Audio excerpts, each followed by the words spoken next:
పట్టణంలోని south India కార్యాలయం నుంచి బీజేపీ నాయకులు యువకుల ఆధ్వర్యంలో ప్రధాన రహదారి వెంట భారీ ర్యాలీ నిర్వహించారు.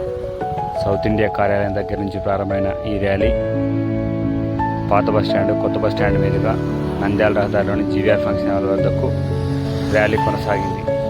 కార్యక్రమంలో నంద్యాల జిల్లా బీజేపీ అధ్యక్షుడు అభిరుచి మధు, జోనల్ ఇన్ఛార్జి సానా దయాకర్ రెడ్డి, నంద్యాల జిల్లా ఉపాధ్యక్షుడు వెంకటరమణ, జిల్లా కార్యదర్శి నాగమోహన్తో పాటు బీజేపీ